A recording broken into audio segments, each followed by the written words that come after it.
తెలంగాణ రాష్ట్ర గీతంపై సీఎం రేవంత్ రెడ్డి కీలక సమావేశం ముగిసింది. మంత్రులు, ఎమ్మెల్యేలు, ఇతర ముఖ్యులతో సమావేశం నిర్వహించారు.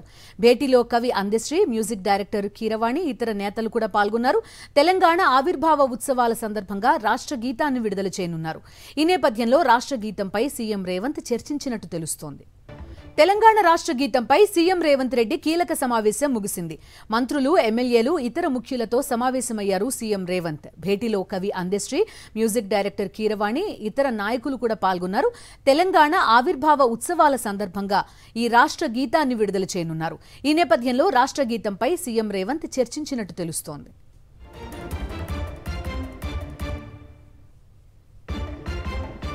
పూర్తి డీటెయిల్స్ అందిస్తారు మా కరెస్పాండెంట్ రాకేష్. లైవ్ లో సిద్ధంగా ఉన్నారు. రాకేష్, చెప్పండి. సో ఫైనల్ అయినట్టేనా? ఇంకా ఏమన్నా మార్పులు చేర్పులు ఉన్నాయా? ఎలా ఉండబోతోంది గీతం అనే విషయాలు ఏమన్నా తెలుస్తున్నాయా? ఎస్, రాజకీయ పార్టీలతో సీఎం రేవంత్ రెడ్డి సమావేశం ముగిసింది. ముఖ్యంగా తెలంగాణ రాష్ట్ర గేయం పైనే ఈ సమావేశం జరిగింది.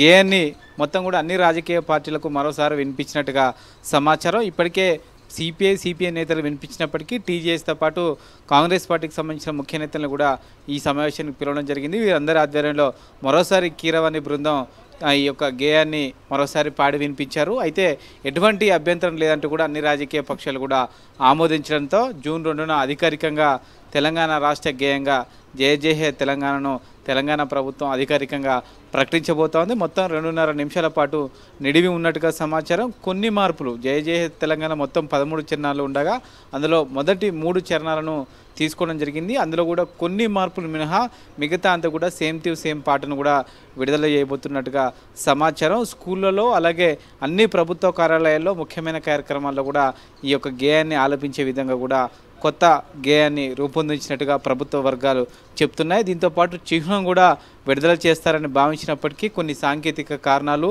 దీంతోపాటు వివిధ రాజకీయ పార్టీలు చేస్తున్న విమర్శలను దృష్టిలో పెట్టుకొని మరికొంత కాలం వాయిదా వేయనున్నట్టు సమాచారం. ఎందుకంటే కేంద్ర ప్రభుత్వం అనుమతి కూడా కొత్త చిహ్నానికి కావాలి కాబట్టి దాన్ని దృష్టిలో పెట్టుకుని వాయిదా వేస్తున్నట్టుగా సమాచారం. జూన్ 2 తర్వాత మరోసారి చిహ్నం పైన అన్ని రాజకీయ పార్టీలతో సమావేశం నిర్వహించబోతున్నారు. ముఖ్యంగా లంచ్ మీటింగ్ను తెలంగాణ ఉద్యమకారులతో సీఎం రేవంత్ రెడ్డి జూన్ 5 లేదా 6న నిర్వహించే అవకాశం కనిపిస్తుంది.